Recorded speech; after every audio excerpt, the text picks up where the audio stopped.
नमस्कार दोस्तों, स्वागत करता हूं एक बार फिर से आपके अपने चैनल एमडी एग्रो किसान में। आज बात करेंगे कि भैंसों को आप गर्मी से कैसे बचा सकते हैं, क्योंकि इस वक्त जून का महीना चल रहा है और जून के महीने में अभी भी टेम्परेचर लगभग 42 डिग्री 45 डिग्री के आसपास है। तो आपको गर्मी से कैसे बचाना है। गर्मी में से बचाने के लिए आपको आज मैं 3 फार्मूले बताऊँगा।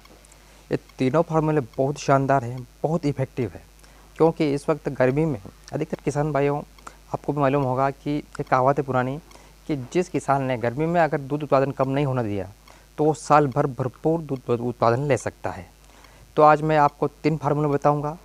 तो चलिए समय को नष्ट न करते हुए वीडियो को शुरू करते हैं। तो किसान भाइयों, आपको जो पहला फार्मूला अपनाना है वो अपनाना है, आपको या तो ककड़ी लेनी है या खीरा लेना है। खीरा और ककड़ी, या आप खीरा ले सकते हैं या ककड़ी ले सकते हैं, क्योंकि इनकी तासीर ठंडी होती है। आपने देखा होगा कि अधिकतर गर्मी के मौसम में ही खीरा ककड़ी ज़्यादा मार्केट में उपलब्ध होते हैं और हम इंसान भी खाते हैं। क्यों खाते हैं? क्योंकि इनकी तासीर ठंडी होती है।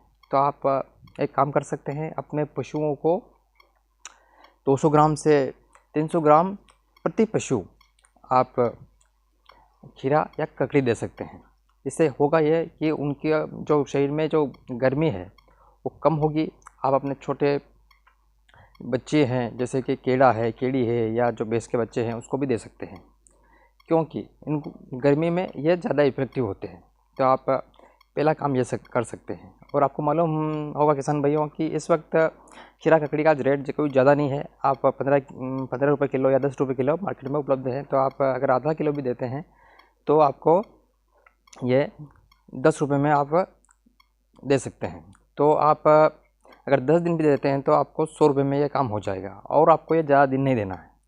अब आपको मैं बताता हूँ कि दूसरा काम क्या करना है। दूसरा काम आपको ये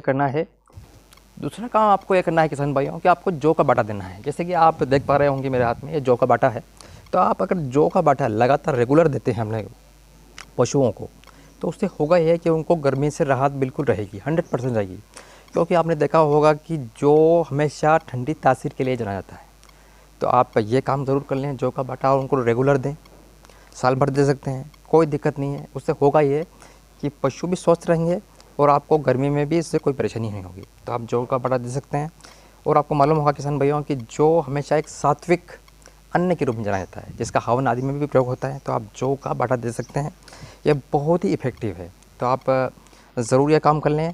और आप गेहूं की बजाय जौ देंगे तो ये पशुओं के लिए ज़्यादा बेनिफिट होगा और अनेक तरह की बीमारियों से बचाएगा।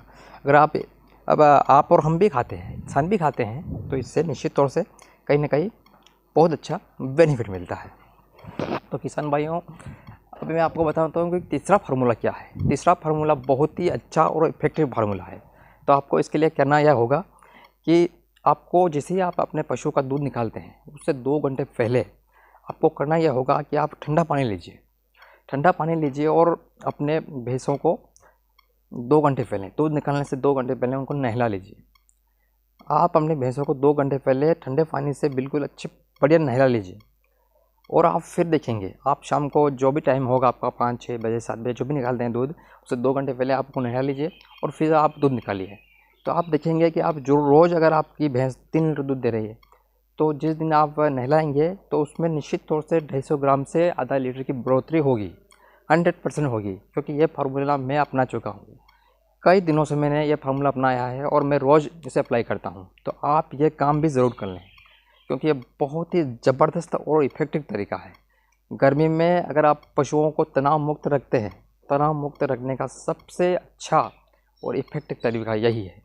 आप जैसे और भी फार्मूले अपना रहे हैं, जैसे मैंने 3 फार्मूले बताए, उसमें से सबसे अच्छा फार्मूला यह है। आपको जैसे कि ककड़ी वगैरह देना है, जौ का बाटा भी देना है, सब कुछ करना है। लेकिन आप अगर उन पशुओं को, विशेषकर भैंसों को, अगर आप शाम को दूध दोहने से 2 घंटे पहले अगर आपको उनको नहलाते हैं, तो कहीं ना कहीं आपके दूध उत्पादन में बहुत अच्छी वृद्धि होगी और आप गर्मियों में लगातार अपने दूध को मेंटेन रख सकते हैं।